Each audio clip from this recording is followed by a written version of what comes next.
So we've settled on this one. Yes. And I'm Day 2 in Panama? No. Okay. Wow. So welcome. At what stage did you start working on this particular property? This project, luckily again. All right, so today we are with Miss Leanne Barker. I'm super excited to be telling you her story and really asking a lot of questions so you can get to the sense of what Leanne's all about. Why? Because Leanne and her husband James made the move. How long ago, Leanne? We bought this apartment in 2008. Okay, cool. And we're in 2025, so that's a long time ago. She is a success story. She's come down here, she started a business, she is thriving in Casco Viejo. And if you were anything like me, I'm super curious about your story. So where are you from originally? I'm originally from Dallas, Texas. All right, cool, Texas. You're sitting in Texas. What do you do for work in Texas? In Texas, I do what I do here. I'm an interior designer by school, but was working in a high-end tile and stone showroom doing decorative tiles, working with the well-traveled, affluent families in and around Texas. Yeah. So, same thing. Okay, cool. And you got to thinking, well, maybe there's something a little bit better. Were you thinking about moving somewhere else, or were you kind of like happy where you were? How did this all start? So if you recall, 2008 in the United States was one of those economic questions. Yes. And it was, what do we do if it gets really bad? Okay. So James was at work and James, your husband? Yes. Okay. He was at work and we were thinking, what if?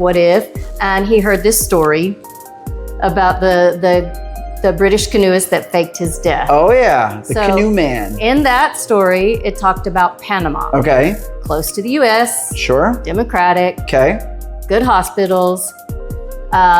Trades in dollars.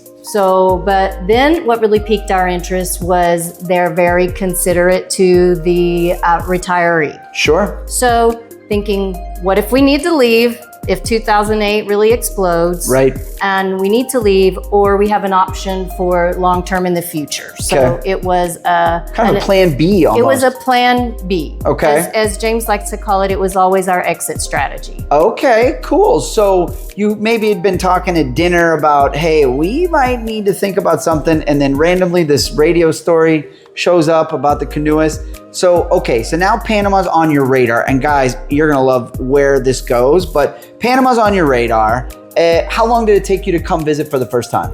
So once he heard that story, I would say we had about 5-6 months, and I am the research person. So I'm looking into it and I dig around, and this picture of this colonial Casco Viejo popped up on screen, and that's just my heart and soul always are gravitating to places with the history and the beautiful architecture. And so that's what got my attention. And I was like, I want to look there. Okay. But we looked at, around other places and had the idea just to come see what it was like.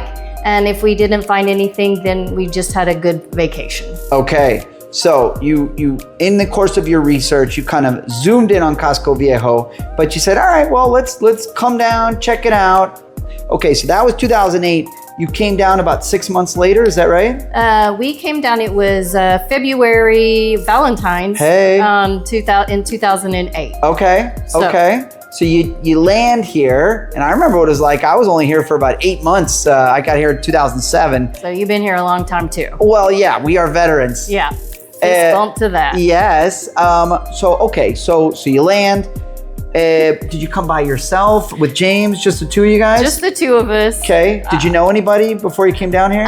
James had contacted a group of somebody, and he had gotten a few names, and we ended up making a reservation. Can I tell the funny story? Sure. Okay. Tell it. So, as you know, 2008, it was very different. Yeah. The airport was kind of smaller, not so much traffic, a little bit more rugged. Panama was a little ghetto in 2008. Rough around the edges. So taxis weren't even taxis. They were just cars, and they were just called themselves a taxi. Sure, so anyway, no Uber. We were making this a nice vacation, and the hotel back at the day was the Bristol Hotel. Sure. So we had James had scheduled them to come. Here we are, that we're gonna arrive, blah, blah, blah. We scheduled the pickup. Okay, so we get here and we get in late. In fact, they're like starting to turn the lights off and everything. So in the hotel? No, at the airport. So we're getting out and there's nobody to pick us up. Oh boy. So did either one of you speak Spanish? No, and to be quite honest, I'm still very, very muy mal. Amazing. So to where you are today in terms of the kind of work you do, and we're gonna get there, that's incredible and inspiring. Keep going. So James says there's no one here to pick us up, so somehow he gets enough on his phone because there's no real Wi-Fi and everything's so much more difficult. Dad to the back rescue. then. Okay. So they say, oh, sorry, we forgot. Take a taxi. So we're like, wait, what? 5-star just went to 2-star real quick. Okay. Well, we're like, we just keep an open mind. Sure. With this, we're in Panama. That's what you got to do. So you got to come and just roll with it. Who was more angry, you or James? I don't think either of us. James was probably more disappointed because he's in the hospitality industry, and he's like, "Man, that's not what you do." So of course we get in a taxi that was just a random car. And we're like, taxi. Here we go. And the city's much darker then because there were some high-rise buildings, but not as many. Sure. The lights weren't on. So anyway, but we're driving along and we're like, okay, we're going. Here we go. So we get in there and you reach the point where you start to see the high-rises and we're like, wow, That is my favorite turn. Yeah. Right after Costa del Este, when the whole Panama skyline just shows itself. Up. You're like, whoa. And you're like, oh, I didn't expect that. Yeah. This special. This is special. Yeah. So anyway, so we get to the hotel and James gets out and of course, I want to speak to the manager. And someone says, okay, I'll be right back. And they disappear. Yes. I learned very quickly, not the first time, but maybe within the first 3 times when you've got something that you want to talk that's not necessarily all happy and roses, that they'll say, okay, we'll be right back. Sure. And no one ever returns. Hey, it can happen. Yeah. So I'd say that's basic human instinct. It's like, I'm going to run. I'm just going to excuse myself. Totally. And so I learned that that's part of the culture. All right. So anyway, we're in the hotel. Okay.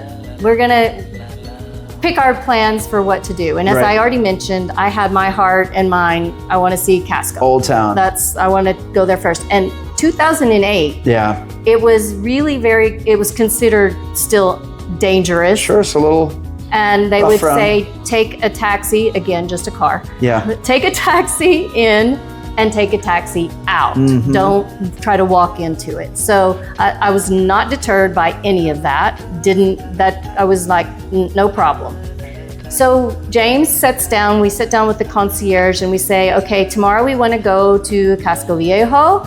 And someone had mentioned this restaurant, Manolo Caracol. Oh, yeah. Yeah, you remember? Of course. So we say, okay. And so he says, I would like you to set up a reservation for lunch tomorrow. Yep.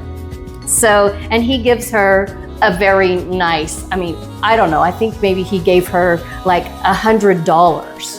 So, because she could, and this is 2008, and that was like $100 is like a lot to tip a girl in Dubai today. Exactly. So I may have tip, but I may have had it hundreds. I may have had that exaggerated, but it was fair. But it was like almost a salary. Sure. Back then. Good man. Yes. Well, it was being, so she could help us out through the whole time we were here. Sure. Anyway, so we come to Casco Viejo, we get here early and we start to walk around. And I'm like, oh my God, look at this place. Look at this place. Falling in love. This place. And he's like, right after Valentine's Day. Yeah, well, it is like, yes, it was like Valentine's Day. Okay. So we're walking around because we get here early. Our reservation's at 12, and we take the walk and we're wandering through here. So we stood at the bottom of the hill, and I just was like almost in tears. I was yes. like, oh my God, this is it. This is so beautiful, and I love it. And we walk up the hill,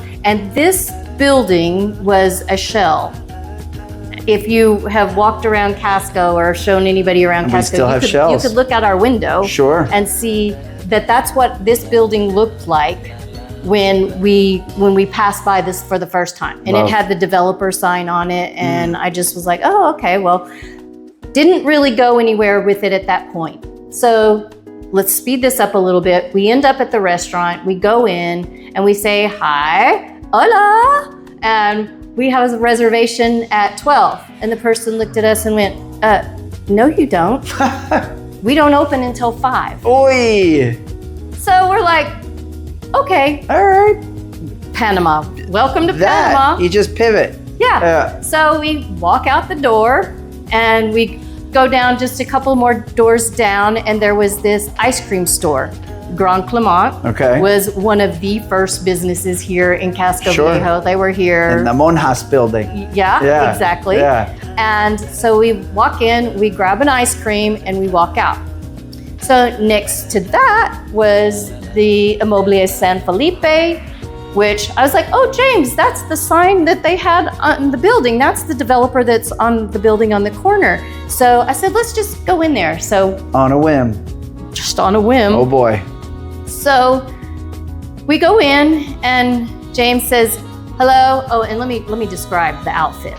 James's outfit. Oh boy. Shoes, socks, ginormous camera with one of those honking lenses. Yeah, us real estate people, we love that outfit. So come on in. So we go in there and he goes, hi, anybody here speak English? And this little girl down in this little recessed area says, yes. Yes. So he goes, do you have any apartments for sale? Oh boy. And she goes, well, we don't have any right now.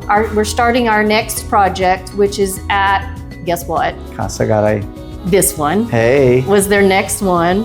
After I was like almost in tears at the bottom of the hill. And I was like, oh, this is kind of like meant to be. So he goes, can you show us some? So they get some keys and they show us some of the apartments they've done. And they're like, okay, this is doable. We can go with this.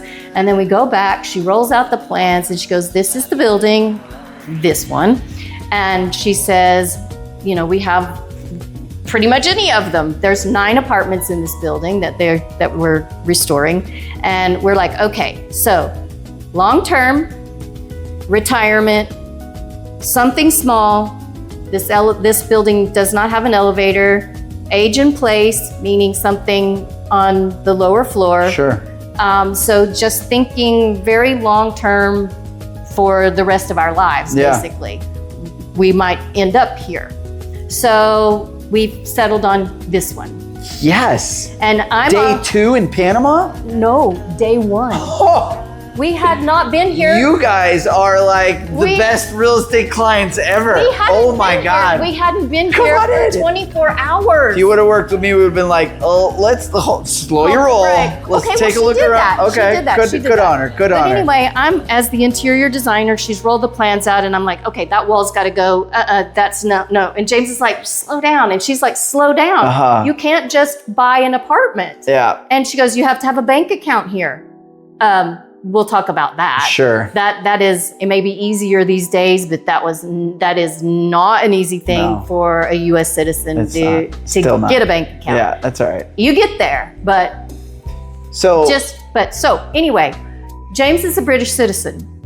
He had an account at I can't remember. Barclays? Yeah, no. HSBC. Okay. And so we had seen that, and she goes, so you have to have a bank account here. We need your passport and blah, blah, blah. He goes, okay, where's the closest HSBC? And we'll be back in an hour. Okay. And she's like, okay. And we exit. I'm sure she's thinking, those people are crazy. He's crazy. No, she's spending her commission. She's like, I'm about to get. So we go find the HSBC. It's like payday. There's lines like in the Disney lines, but there's this little office over there and it says like Premier Service or something. And James goes, hold on, I think that's me. I think I have that. So he peeks in the door and the lady helps us. She rings up the HSBC in Jersey and yes, there's an account there. She says, you got $20 to open this account? Da, bang, done. Wow. Does HSBC. not happen. No. We went back, got our passport. We missed that. Yeah. Got our, well, because he's British. Sure. That's got it. really. Compliance. Yes.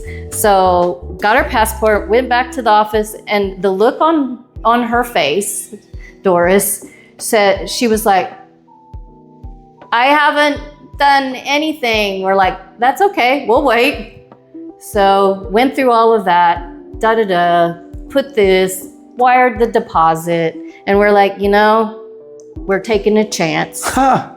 We're just taking a chance. But we knew that this building wasn't one of the high rises that would take however many years back then, you know, because there was trouble in some of those. Always. So you have to do your homework. You have to think, but we knew this was a Panamanian. The board is Panamanian, lawyers, bankers, blah, blah, blah, Sure. on the board of this development. Super local development. Yeah. So that's amazing. Not in Panama for 24 hours. Yeah, right. And we just did signed. all of that. Well, that's not divine normal. intervention. It's exactly. Yeah. What I really think that people, thank you. That was an amazing story.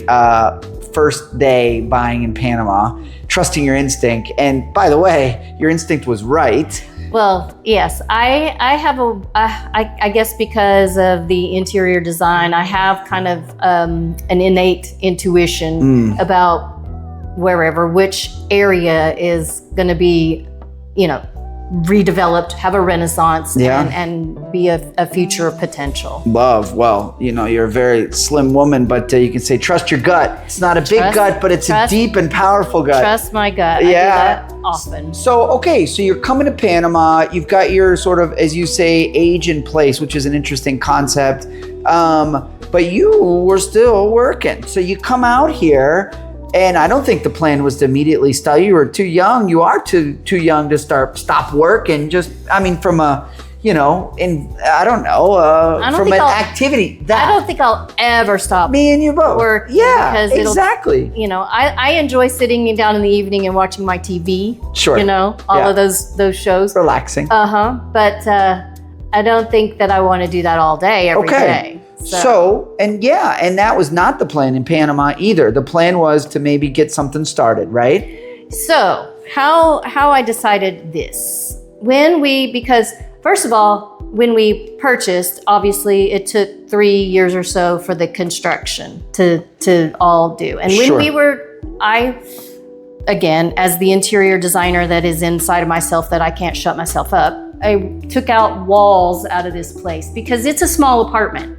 And they basically had walls closed in this whole kitchen. Oh no. And I'm like, I mean, we have high ceilings. So I can't cook like that. That helps us. And I don't that we eat out all the time. That's fair. So, because it's just the two of us. Got you. So anyway, I looked at the plans and I was like, no, that won't work for me. So I removed walls, moved things around, did blah, blah, blah. And made it how I knew we could live in it for forever with just the two of us and not feel claustrophobic. Did you do that before the development delivered, or did you do that after the fact? No, I did it before. Cool. That's what's nice for anyone that's watching. That's what's nice about getting into one of these really small developments where they'll work with you versus these towers, which is like, no, we're not doing a single thing. Right. You take it as is or don't take it. Okay. Yeah. So you were able to modify the plans slightly, and you had 3 years to kind of get ready to a move, or did you come out here sooner? No. We actually did not move here right as the apartment was finished. Okay. Because as you mentioned, I was still working. Sure. I had a piece of a tile and stone showroom in Dallas, and I had the obligations to fill those requirements. Yep. And so that kept me in Dallas until 2017. Okay. So Whoa. we came back and forth. Obviously, we came back and forth while the construction was going on to check on things. Right. Because if you don't come check on it, it'll never get finished. Sure. So, and the downside of these smaller developments, it's like, hey guys. Well, they're working on the building, but they're like, okay, they're not coming. So they kind of work on who's Who's pressing. Yeah, who's pressing. Okay. Yeah. The squeaky wheel gets the grease. So we would come and check on it, and they would do maybe 2 or 3 days before we got here, they would make some changes. So, but I mean, I get it. I do get it. And back up a little bit, when you said I made a few changes. So when we were making changes, the architect that we were working with, she's like, so we normally allow 5 changes. Oh. And when I was throughout the process, and she's like, you're at number 26, Leanne. And I said, yeah, I know, but if we don't do that, we can't do that. So we just have to go to 27. 5 major changes, of which 5 minor changes had to happen to get the major changes. Yes, because that means moving electrical, that means moving plumbing, that means blah, blah, blah. So I'm like, okay, well, we have to go to 27 or 28 then. I can't help it. I mean, so anyway, as one does. That was kind of the fun thing. But I think at some point they were ready to shoot me. But after it was all done, I think they were like, oh, we did this with her. Love. So, okay. So 2008, you buy the place. You don't move out here until you said 2017? Yes. That's quite a bit, 9 years later. So you would come and go. Yes. Where would you stay when you would come out here? Well, when our apartment was finished, we obviously stayed here. Okay. And then good point. Yeah. So 3 years later, you get your apartment, 2011, 2012-ish. You get it all set up. And you're only using it periodically. What did you do in the meantime with the property? Did you do Airbnb? Well, Airbnb didn't exist. Right. So not even the original Airbnb. So no, and we decided that we didn't want to have anybody stay in your place. Okay. We wanted so you would just come and go. Yeah, we wanted it to, because we kept our stuff here. We loved it the day where we only had to pack a little carry-on bag and come and go because everything was already here for us. Else was down here. Yeah. That's awesome. So at what point did you decide to kind of plant to hang your sign, as they say, to kind of get started with a business? Okay, so while we were doing the developments and we would look around, because I didn't want all the finishes. I changed, because this is nothing like if you were to look, well, a lot of them have been restored, but our apartment was completely different cabinet finish. I picked natural granite where they had another one. I changed the tiles. I picked the color, the pattern. I specifically said where I want the rug pattern to come to. Okay. It was completely done for ours because I took out all the walls, and as I mentioned. So, but in that process. Do you think they have a picture of you in their office? With an X. With an X through it. They dartboard? Did during it. But and then they started designing all their apartments like this. Well, they're like, yeah, that's a good idea, actually. Once, I swear, after I took out the walls in here and opened it up to the open concept that we were used to in the United States, I swear that afterwards, the developments around here, not just from this developer, but other developers, look at that, started having the open kitchen concept. Trending. It just makes sense. Sure. It just makes sense. Agreed. So anyway, while we were doing that, we would look around in town for, tiles and things like that. And I was like, good God, there's nothing here. Okay. So that was the light bulb moment. Sure. When I get here and when we start to see the, I think we actually used the example. When we see an Aston Martin, then we know there's the people who have well-traveled. The buyers. The buyers. I said, then I'm going to start a tile business. Okay. So that was. So you recognized an opportunity back then. Yes. But you were also kind of deliberate about sort of indicators to say, all right, this is the right time to do it. Yeah. We don't want to jump the gun. Exactly. I think that's important. Yeah. So you look around and see what makes sense economically and where your niche market falls into. Sure. So when we saw that car, we saw one. I think we saw two. It's an Aston Martin, honey. Yeah, let's do go. it. Okay. So then what? So then I was like, okay, now where am I going to go? What am I going to do? And through when we purchased the granite floor, which took 8 guys, by the way, to bring in this slab, because it's all one slab. It took 8 guys, and they fabricated it in the apartment. Oh, cool. Nope, not cool. We had it cleaned. A little dusty. It was covered. Yeah, and granite dust. That's not covered. Yeah. So no, not cool. They did everything, cut the hole for the sink, finished the edges. James was like, oh, we just had the apartment cleaned. Oh no, no. What's worse is I feel so bad for the guys because they didn't wear anything. Yep. But the owner of it said, I have all the equipment for them. They just refuse to use it.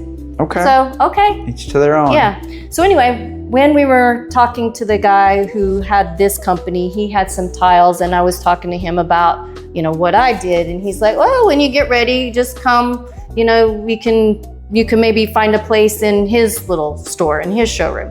So Invogue Luxury Tile and Design started out in basically a storage closet. Okay. In this guy's... In his corner in a little corner of his current showroom. Yeah. Okay. He's not around anymore. Got it. He moved on. Okay.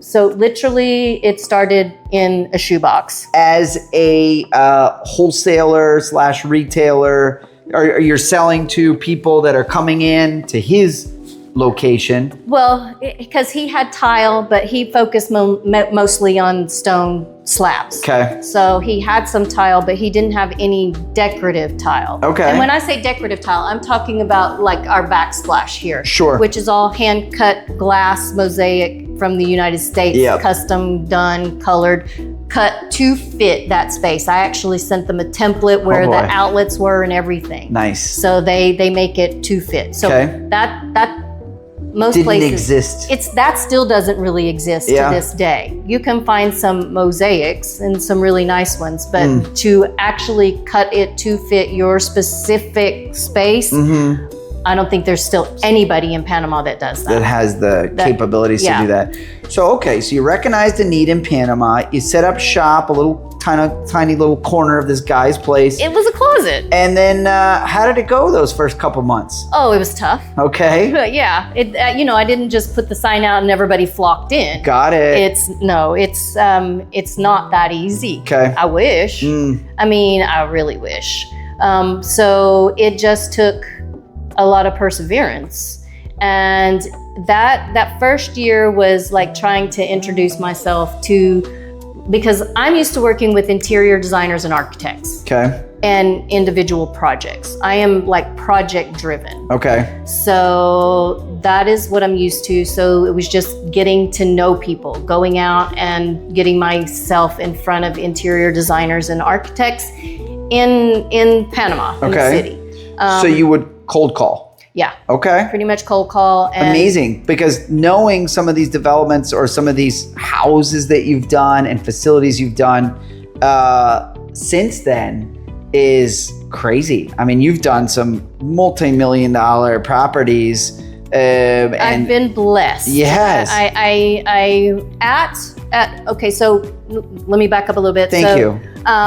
The showroom closed where I was. Okay. And I had to leave that space. So I was like, where am I going? Yeah. Well, when I was out, I don't know if anybody knows the furniture brand, the French brand Ligne Rosé, or as they say here, Ligne Rosette. Okay. Which this sofa is from them. Okay. I had met the lady who owned that store, and I was just like, hey, I gotta move, and I need to, if you hear of anything, I don't know really where to go. She goes, I got a lot of space here, Leanne. Ooh. So she had this upstairs space. So that was that was our second home. Was inside the furniture store. Love. So from there, they would hold like different events and things. So an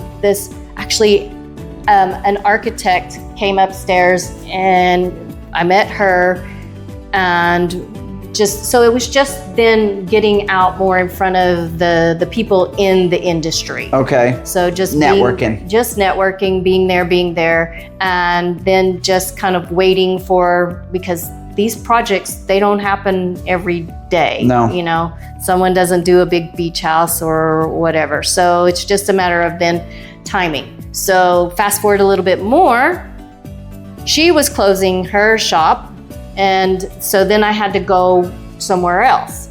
And as I'm packing up the stuff, one of the architects says, hey, I've got a big beach house that I'm working on out in Punta Barca. Okay. Do you have, I saw some of these things, and I said, okay, funny enough, I'm just packing up everything to move.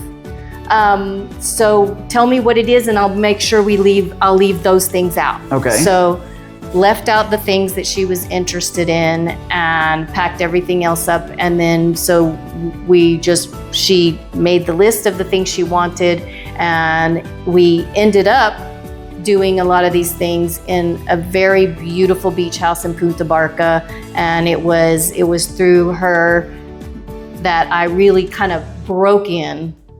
That was one of the best exposures for Invogue. And that's the thing.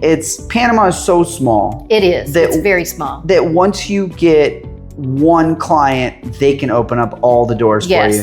And was that your experience once you got that one? Yes. Once we did that one, then I had friends of Mary Lily's that would just see me and say, we saw the tile, we saw all of the bathrooms. There were like 10, I think. So we saw all the bathrooms, and your work is beautiful. And so whenever, we're not doing anything right now, but when we do, we'll think, keep you in mind. We'll keep you in mind and think of you. So that was one of those moments. And when was that? Okay. So I was packing all of this stuff up to move again, didn't know where I was going. Right. It was the end of the year. I said, I'm gonna wait and just see what happens after the holidays.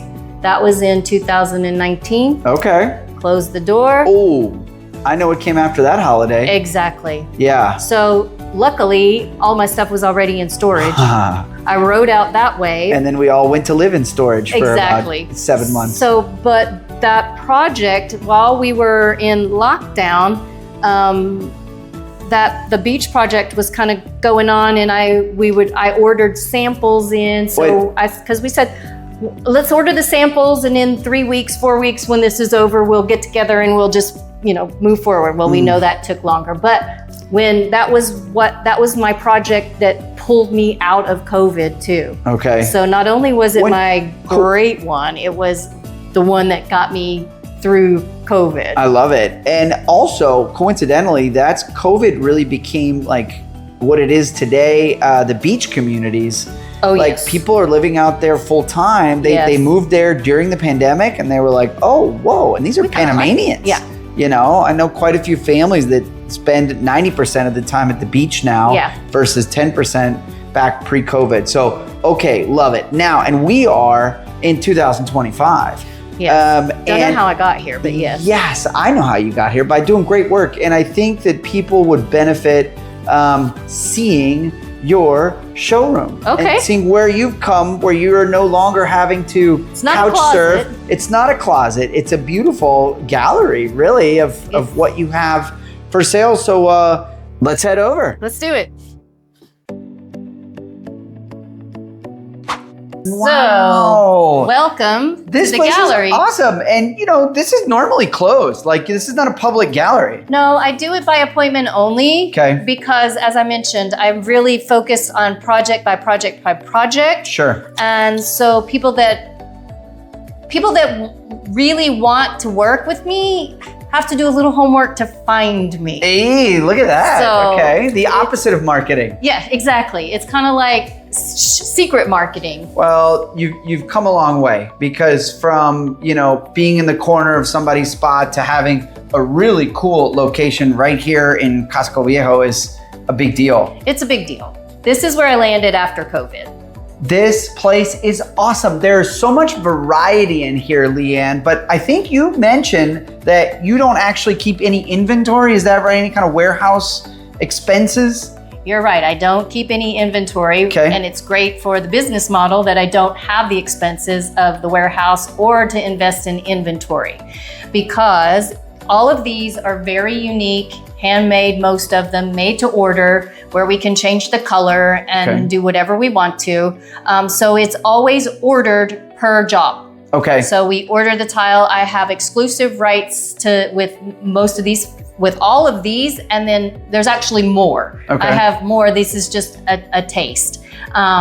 So we just order everything per the project as needed. Like example, there's a swimming pool that we did in Santa Maria. Okay. Ooh, Santa Maria. Nice spot. So they had a swimming pool. It looks out over the golf course. The homeowner, she didn't want any 1x1s and she didn't want any blues. Okay. So with this line, we're standing in front of it. So that's why I think of it. Sure. In this line, there's probably like 45, 50 colors. So we created a custom blend in a 2x2 mosaic that she installed in her entire pool. Ooh. So, and for when I do a project like that, Yeah. when I do something completely custom for a project, I don't sell that same thing to anybody else in the country. Oh, nice. So that becomes their exclusive tile, their product for their own personal use. Okay, got it. So to build a business like this, and again, you've had so much success with people, it's not just you anymore, right? Can you tell folks how you were able to kind of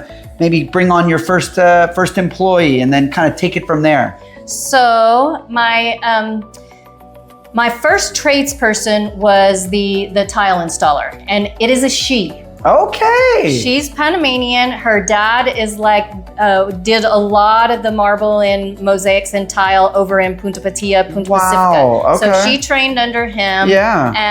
But I love her because she is detailed like a female. Yes. So sorry guys, no offense, but us girls just really look at the details. And I was blessed to cross her path. Okay. And she was my first one. Then we started collecting more electricians and drywall people and the whole crew so that we can actually do, and we have done over in Punta Patia, a full condo gut reno over there. So we have the whole trades to do everything. Wow. So you've gone from just sort of selling some tiles out of somebody's corner to running full remodels. Yes. Ground, rip everything out, put everything back in. Yes. Okay, and have you focused 100% on residential, or have you done anything commercial?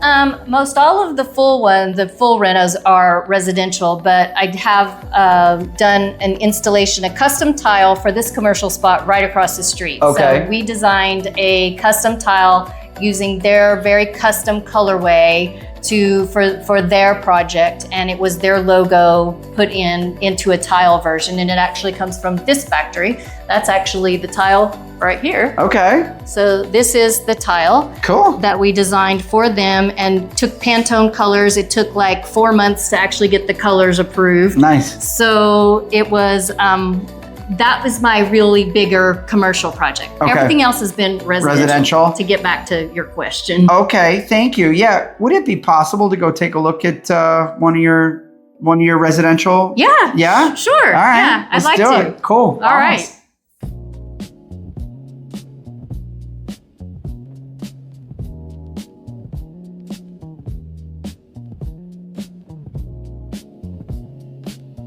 Wow, Leanne, this is cool. So this is an apartment that you sort of took over. At what stage did you start working on this particular property? This project, luckily again, I got started before all the walls were completely set. Okay. So they had started putting up walls, but it's still easy to move. Okay. And not so much just the walls, but kind of doors. Doors are a tricky thing in space planning. So if you move a door just slightly, it can really make you have space to utilize in a better function. Okay. So interior design for me is not just about making it look pretty. It's about making it function. Space planning is one of the key elements in design. So it's super important to use every inch possible in the best way. So good design isn't just about making it beautiful. I happen to think this apartment turned out beautiful. Totally. But it's also, I moved a few doors here and there and gave the clients a couple of extra 3 feet of closet space just by moving a door.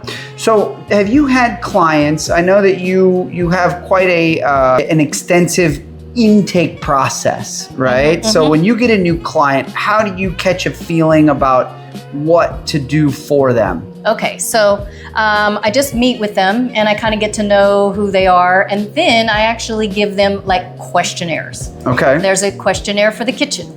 There's a questionnaire for general, and it talks about how many people are in your family, do you have pets, do you entertain, how old are your children, when you entertain, how many people do you like to entertain for? Small dinner groups or large parties? Even into the kitchen when I get there, are you right-handed or are you left-handed? Smart. So, because it's about the flow and the function of the space and having things where you just naturally move to them. When I get to designing their closet, I count their number of shoes. I tease people and say, by the time this is over, I'm going to know all about how many pairs of underwear you have. I love it. So I get sometimes details into the personal space. Well, that's what makes all the difference. But it matters, yes. It does matter. How have you found the difference between locals and clients you've had down here versus clients in Dallas? What are some of the main differences for someone considering starting their own business down here? So, first of all, the first thing I feel that I need to express now is the locals are protective of each other. Okay. I mean, if you're starting a business here, you need to know that it takes a while for them to warm up and accept you. There's Panamanian interior designers. Sure. So they already know them. They're established here, and they're gonna naturally gravitate to them. So it does take a while to get them to trust you. Okay. And to know that that you're gonna be here. Because sometimes people come, they don't stay. So you've got to kind of plant roots, and you've got to establish that you're going to be here for a while. That's a good point. I think they appreciate when you can say that you own a property here, that you first came in this year. Yes. Got it. Interesting. Well, Leanne, the street that started it all. This is it, the bottom of the hill where I stood, and James and I stood that one day and looked up here and almost cried, both of us. So yes, this is the spot. I mean, look at it. Look at it. Totally. Cool. Well, thank you so much for having this conversation. I think it's going to help people learn not just about you and what you've been through, but maybe to give them an idea about what's possible here. It was fun. It was fun to learn and see what you're up to. Well, I really appreciate the opportunity. Sincerely, I really hope that sharing my story helps anyone who wants to, even thinking about it, to at least reach out and ask questions. Heck yeah. That's the idea. Awesome. Well, thanks again, Leanne. Thanks, Kent. Have a great day. You too. Okay. Ciao. Ciao.